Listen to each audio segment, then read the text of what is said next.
Hello, Gaku here. Welcome to the War Room Part 6. In this session I'll be talking about the current war between Germany, Austria, Hungary, Scandinavia, Ottomans, and Japan and Belgium against France, Italy, Russia, and Persia. USA joined on the opposing side, and they probably won't be doing much, and possibility of UK joining either side at this point. So let's see, where are we right now? We're at 7%. The war goal is for Venetia, which looks increasingly unlikely. But our war score is at 7%. We have a slight boost due to battles, a bit of an occupation, but our navies are in shambles. I lost my entire navy. Ottomans have a little bit of a navy left. Germany has never had a navy, and Belgium's is in mothballs, essentially, unable to come out. As soon as it does, it'll be destroyed. Let's see, there was a Scandinavian navy. I think it got destroyed pretty early on. So what's the state of the war? Basically, we've got a massive front that's formed between France and Belgium, Germany, and a much smaller, but I would say more intense front that's formed between Italy and Austria, Hungary. Russia, for a while, did nothing in the east, but now has started amassing troops. Basically as many troops as it can south of Poland, Lithuania, which was released last session, and now it's starting to push into Moldavia, Wallachia, and the Ottoman Empire. Persia is making inroads from the east, and let's take a look real quick. Ottoman military tech is 10 of 30. Persian military tech is 8 of 30, so slight advantage to the Ottomans there, but definite numerical advantage for the Persians. The Persians are going to start walking around, and the Ottomans simply don't have enough troops to defend this entire border.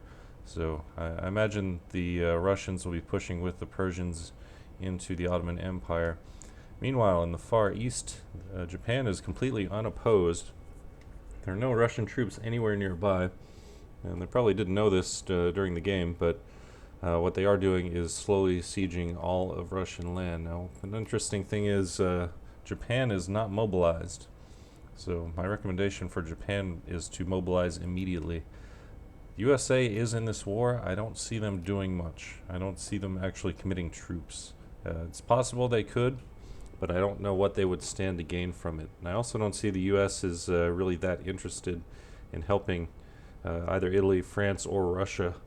The one thing they might do out of this war is snipe some more goals off of Japan, but I don't think that's very likely. As I said, UK could join either side. If USA does commit troops to fighting in this war, it's likely that the UK would then march in and take advantage of that situation. So either way, I would be wary of joining the war if I were the USA in any sort of active capacity. Germany and Belgium, I would say, have a slight advantage in the west, numerical advantage, and I would say their positions are a little bit better. They can converge troops more easily on any point to attack, so I think that will be in their benefit. France's line is very deep, but so is Germany's. Germany has plenty of troops to spare. In the southwest of Austria-Hungary, Italy has a massively deep line, and my troops are spread very thin.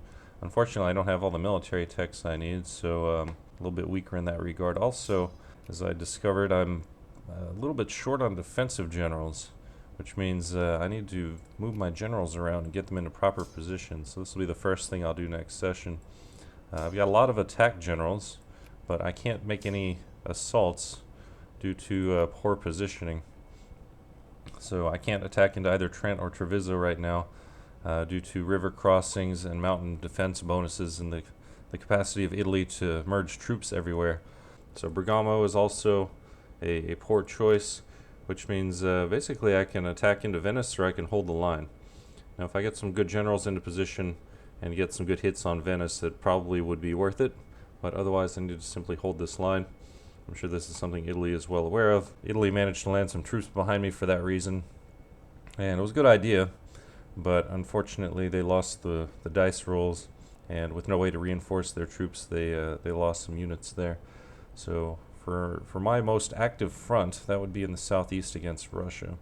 Germany, Austria-Hungary, and Russia are all unable to ally with Poland-Lithuania, and Poland-Lithuania is in Germany's sphere. At some point, Russia is going to be declaring war on Poland-Lithuania to recover its cores as a conquest. If they do that now, they could devote many of their troops to Poland-Lithuania, wipe them out, and keep all of us out of the war, but unfortunately that means they would have a greatly increased front with us, which might give us an advantage.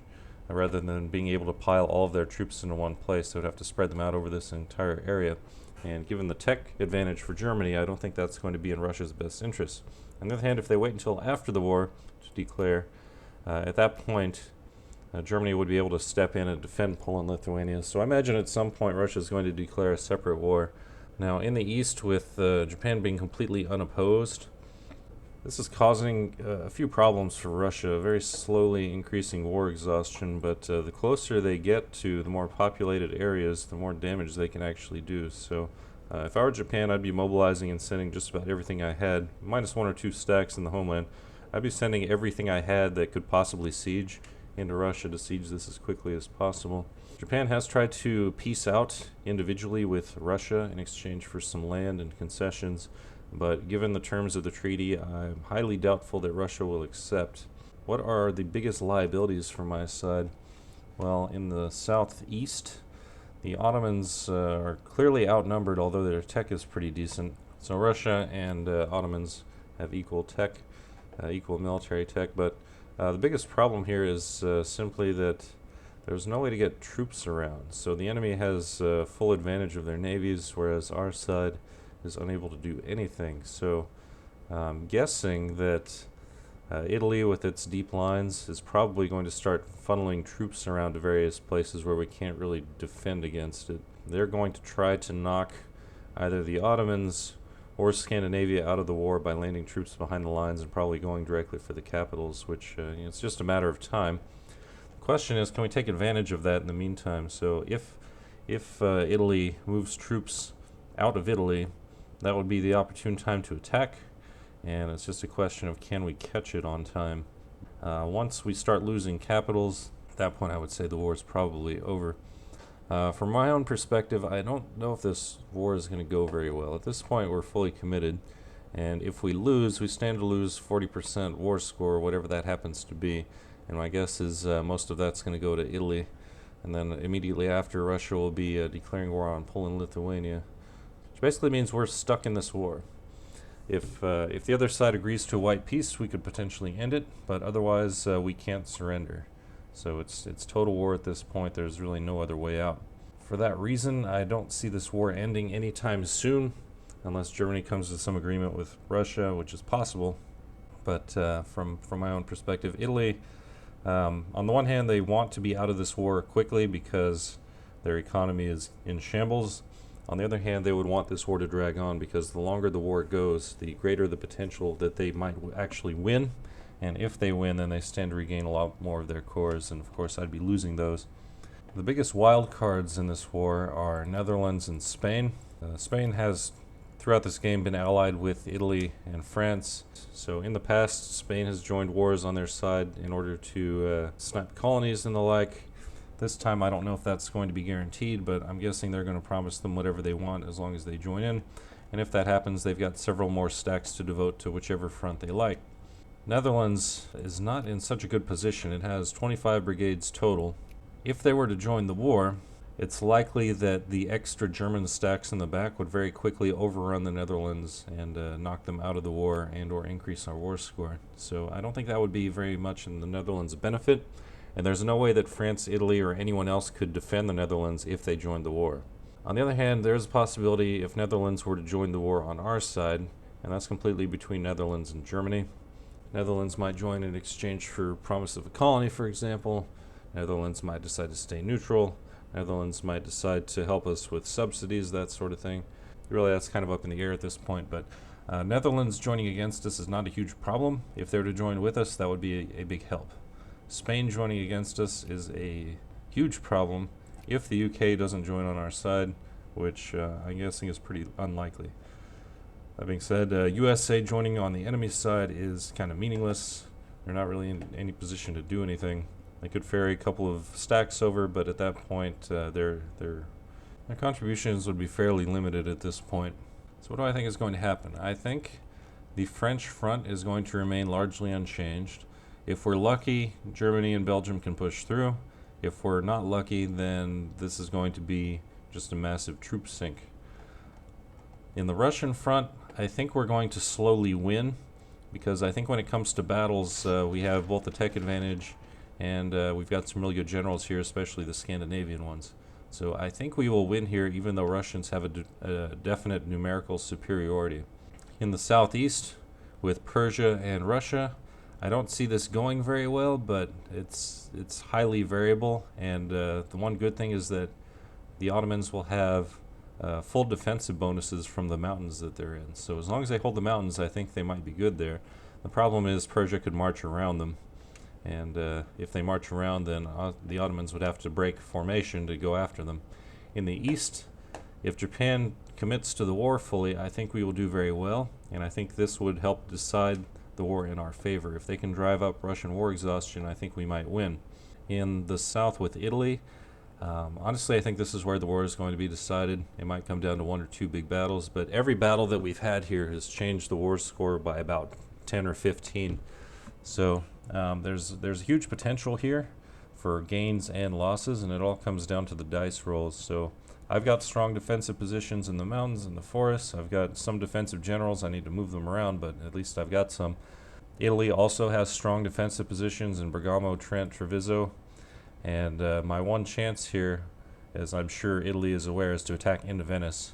So this is where it's all going to come down, which means Italy's going to be piling troops into Padua, Treviso, and this entire area. They're going to pull everything in, but I can use that to my advantage. If I can get Italian troops all in one place and then cause them to take attrition in the meantime, that would be to my advantage. So something like a large assault and then pull back when the dice rolls start going poorly, that would cause them some attrition and probably help out in the long run.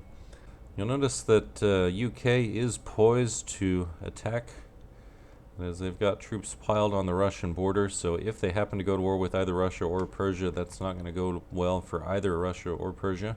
So I want to take a moment to appreciate the amount of troops that China has right now. If you look at that, oh my god. And as far as the USA lost its war with Mexico and UK. So UK is in a better position here. They've got strong defensive positions if they go to war with the USA. And as I mentioned, for that reason, the USA can't really commit troops abroad, because they risk losing at home.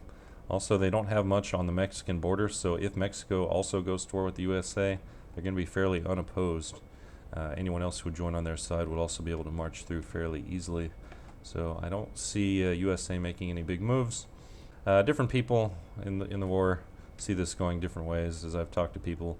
Germany is very confident that we can win easily.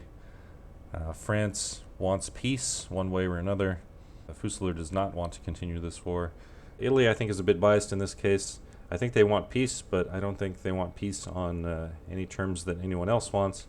And Russia, I think, also wants out of this war, but they do want Poland and Lithuania in return. So one way or another, when this war ends, they're going to get Poland and Lithuania. It's just a question of whether Germany is able to intervene or not, and my guess is they're not. My plan for the next session is obvious. It's the same plan I followed for the entire previous session, and I'll just be continuing that, doing what I can. Limited attacks into Italy, increasing military techs and related techs when possible, and otherwise helping on the Eastern Front against Russia, because this is where Russia has a lot more troops at its disposal, and we have to wipe out these troops. Thankfully, we've got generals and defensive bonuses in our favor, and Russia has no qualms about throwing troops into battles with very, very poor odds, so that's in our favor. Hopefully I won't lose too many colonies in this war, but we'll see after the end of next session. The next session takes place on Saturday. Also, there's the Pony Demand Mod multiplayer game on Friday. If anyone's interested in that, let me know and I'll give you details. So far we've got, I believe, 9 players registered for that. Thanks for watching and have a good one.